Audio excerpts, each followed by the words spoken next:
ફેબ્રુઆરી મહિનાની સુંદર ઋતુ હતી અને જંગલના જાનવરો આ ઋતુનો ભરપૂર આનંદ માણી રહ્યા હતા. સાંજના સમયે એક ભેદી અવાજ થયો અને બધા પક્ષીઓ અને જાનવરો ધ્યાન તે તરફ ગયું. બધા મળીને આ અવાજનો પીછો કરે છે અને તે જગ્યાએ પહોંચે છે.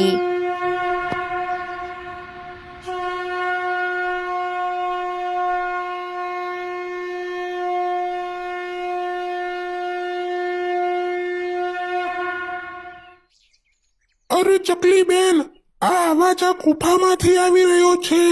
ચાલો તે ગુફામાં જઈને જોઈએ કે આ અવાજ શેનો આવી રહ્યો છે. અરે આ રીતે ના જવાય.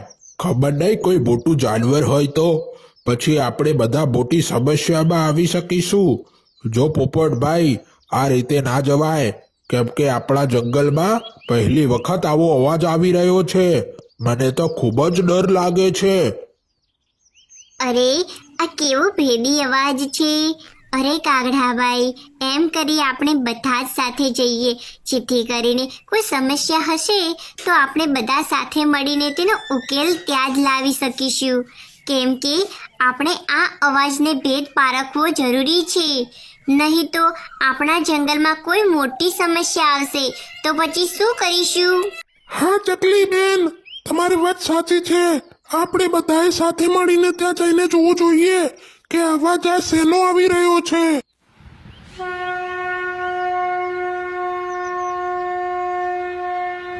બધા જ પક્ષીઓ તે અવાજનો ભેદ પારખવા માટે તે ગુફા પ્રવેશ કરે છે.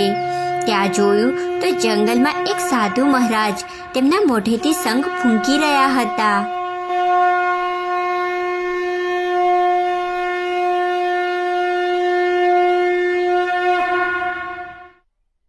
અરે સાધુ મહારાજ, તમે અમારા આ જંગલમાં શું કરી રહ્યા છો અને આ શું છે?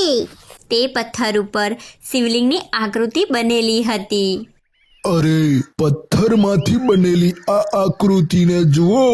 તમે આ સમજી નહીં શકો. આને શિવલિંગ કહેવાય છે. માણસો પોતાના દુઃખોથી છુટકારો મેળવવા માટે આની પૂજા કરે છે. દર શિવરાત્રિએ ભગવાન શિવને રાજી કરવા માટે આની ખાસ પૂજા કરે છે. અને હવે થોડાક જ દિવસમાં શિવરાત્રિ આવે છે અને એટલે જ આ રાત્રિનું મહત્વ ઘણું વધારે હોય છે. ત્યાંથી જ આ રાત્રિ માણસો ઉપવાસ કરે છે અને આખી રાત જાગરણ કરીને શિવ ભક્તિમાં લીન રહે છે. તો શું અમારા જંગલમાં કોઈ સંકટ આવશે તો શું ભગવાન શિવ મદદ કરશે? જો ભગવાન શિવ ઉપર સાચી શ્રદ્ધા અને તમારી ભક્તિ સાચી હશે તો ભગવાન શિવ જરૂર મદદ કરશે. સાધુ મહારાજ, અહીંયા હું કેટલીય વાર ખોરાકની શોધમાં આવતો હોઉં છું, પરંતુ મને આ શિવલિંગ કોઈ દિવસ જોવા જ નથી મળી. અને આજે આ કેવી રીતે શિવલિંગ અહીંયા આવી ગઈ? શું આ તમે બનાવી છે આ શિવલિંગ? ના બેટા, આ શિવલિંગ છે ને તે મેં નથી બનાવી.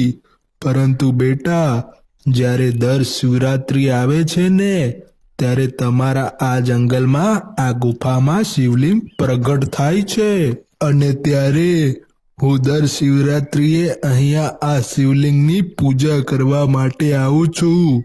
બસ શિવરાત્રિની રાત્રિએ આ શિવલિંગ વધારે જ તેજસ્વી બની જાય છે. તમારા જે પણ દુઃખો હોય, તમારી જે પણ મનોકામના હોય તે બધું જ પૂરું કરી શકે છે. બધા પક્ષીઓને સાધુ મહારાજની વાત ખબર નહોતી પડી રહી, પરંતુ તો પણ બધા પક્ષીઓએ સાધુ મહારાજને પૂજા કરવા દીધી. અને ત્યારબાદ બધા જ પક્ષીઓ ત્યાંથી પોતાના ઘર તરફ ઉડાન ભરી અને પોતપોતાના ઘરે આવી ગયા.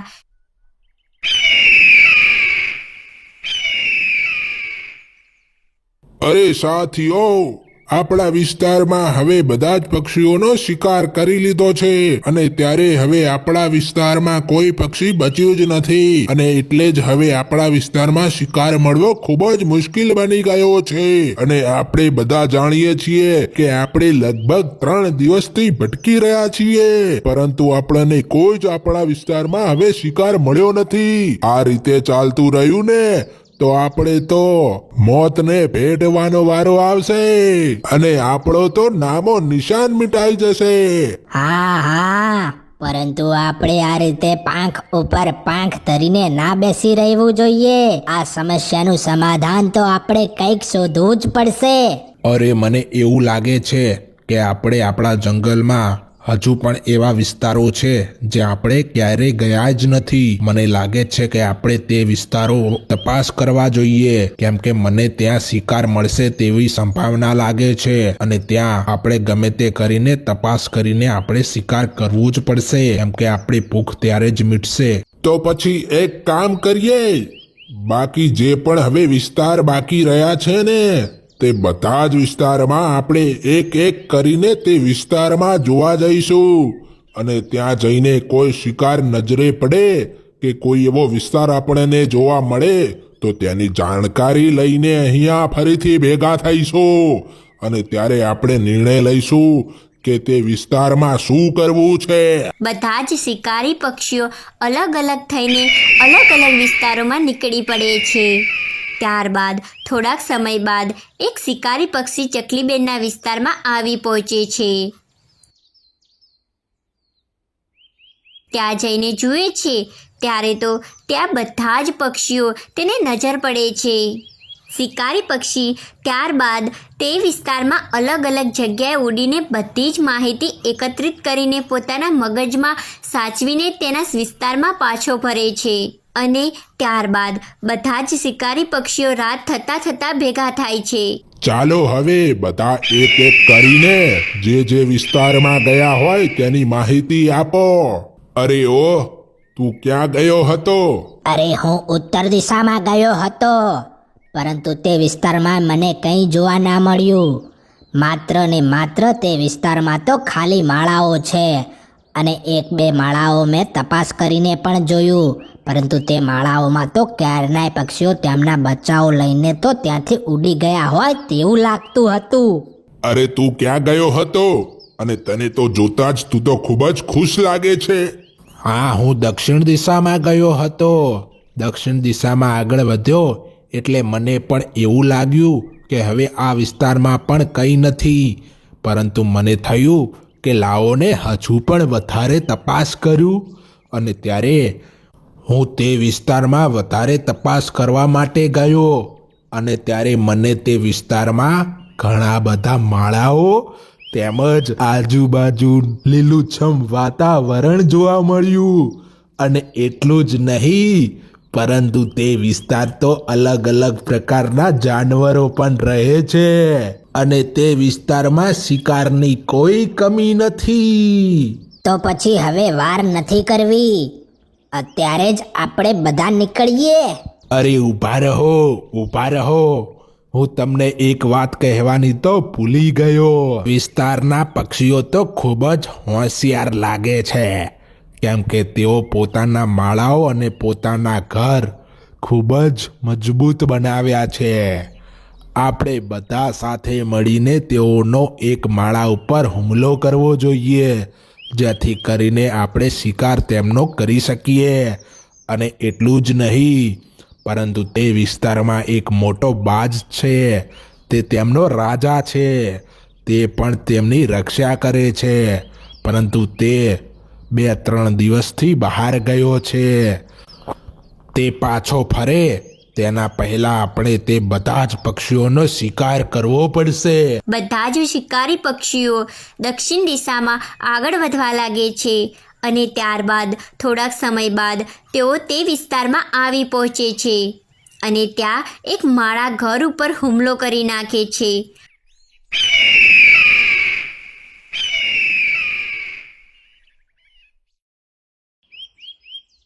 અરે બાપ રે, આ શું થઈ ગયું? મને લાગે છે કે આપણા વિસ્તારમાં શિકારી પક્ષીઓ આવી પહોંચ્યા છે અને આ તેમનું જ કાવતરું લાગે છે. અરે તો પછી આપણે આ વાત આપણા રાજાજીને કરવી જોઈએ. તે જ આપણને આ સમસ્યામાંથી બહાર કાઢશે. અરે કાગડાભાઈ, આપણા રાજાજી તો આપણા જંગલમાં ક્યાં છે? તે તો બહાર ગયા છે. હવે આપણે જ આ સમસ્યાનું સમાધાન આપણે જ મેળવવું પડશે. અરે પોપટભાઈ, કાગડાભાઈ, મને સમસ્યાનું સમાધાન મળી ગયું છે. તમને ખબર છે ને કે આપણા જંગલમાં સાધુ મહારાજ આવ્યા છે અને તેઓ કહેતા હતા કે કોઈ પણ જંગલમાં સમસ્યા આવશે કે સંકટ આવશે તો ભગવાન શિવ આપણને જરૂરથી મદદ કરશે. તો પછી આપણે તે સાધુ મહારાજ જોડે આપણે જવું જોઈએ અને સમાધાન વિશે વાત કરવી જોઈએ. હા ચકલી બેન, તમારી વાત સાચી છે. તો પછી ચાલો, હવે અત્યારે વધારે મોડું નથી કરવું. અત્યારે જ સાધુ મહારાજ જોડે જઈએ. બધા પક્ષીઓ થોડા ડરી ગયા હતા અને ડરતા ડરતા તેઓ ઉડાન ભરે છે અને ઉડતા ઉડતા તેઓ તે જ ગુફામાં આવી પહોંચે છે. ત્યાં સાધુ મહારાજ શિવલિંગની પૂજા કરતા હતા. પરંતુ જ્યારે બધા પક્ષીઓ ગુફામાં આવે છે ત્યારે જોવે છે ત્યારે તેમને ત્યાં સાધુ મહારાજ દેખાતા નથી. માત્ર ને માત્ર ત્યાં શિવલિંગ જ તેમને નજરે પડે છે. અરે ચકલી બેન, અહીંયા તો સાધુ મહારાજ નથી. ખબર નહીં ક્યાં ગયા હશે. હવે ચકલી બેન, આપણું શું થશે? અરે પોપટભાઈ, ગભરાવાની જરૂર નથી. મને લાગે છે કે સાધુ મહારાજ જંગલમાં ગયા હશે અને એટલે જ આપણને અહીંયા નથી મળ્યા. થોડીક આપણે રાહ જોઈએ, સાધુ મહારાજ આવી જ જશે. બધા જ પક્ષીઓ રાહ જોવા લાગે છે. પરંતુ રાહ જોતા જોતા બપોર પડી જાય છે. પરંતુ સાધુ મહારાજ ત્યાં આવતા જ નથી. અરે ચકલી બેન, સાધુ મહારાજ કેમ આવ્યા નહીં? જુઓ ને, આપણે સવારના અહીંયા બેઠા છીએ અને હવે તો બપોર પડી ગઈ છે. ચકલી બેન, કંઈક વિચારો, નહીં તો આપણે અહીંયા જીવ બચશે એવું મને લાગતું જ નથી. કેમ કે શિકારી પક્ષી ગમે ત્યારે અહીંયા આવી શકે છે. હા ચકલી બેન, પરંતુ મને એવું લાગે છે કે આપણે આપણા બચ્ચાઓને અહીં જ મૂકીને જવું જોઈએ. કેમ કે મને આ ગુફા થોડીક સુરક્ષિત જગ્યા લાગે છે. બધા જ પક્ષીઓ સાધુ મહારાજની શોધમાં નીકળી પડે છે અને ચકલીબેન પણ ભગવાન શિવજીને પોતાના બચ્ચાઓ તેમની શરણમાં મૂકીને આવ્યા હતા અને તેઓ સાધુ મહારાજની શોધમાં નીકળી પડ્યા. પરંતુ ઘણો સમય વીતી ગયો હતો તો પણ સાધુ મહારાજ ક્યાંય જોવા મળ્યા જ નહોતા. અરે ચકલી બેન, જુઓ ને, સાંજ પડવા આવી છે અને આ સાધુ મહારાજના કોઈ સમાચાર આવ્યા જ નથી કે કોઈ અતોપતો પણ નથી.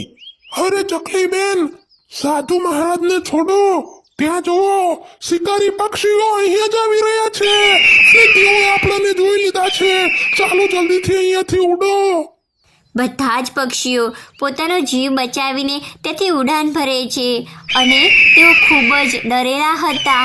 એવું લાગતું હતું કે શિકારી પક્ષી તેમના ઉપર પંજાની અત્યારે જ વાર કરશે અને તેમનો જીવ અત્યારે જ લઈ જ લેશે. પરંતુ તેઓ પોતાની અંદર જે પણ તાકાત હતી, જેટલી પણ હિંમત હતી, તે બધી જ લગાવીને તેઓ તે ગુફામાં આવી પહોંચ્યા.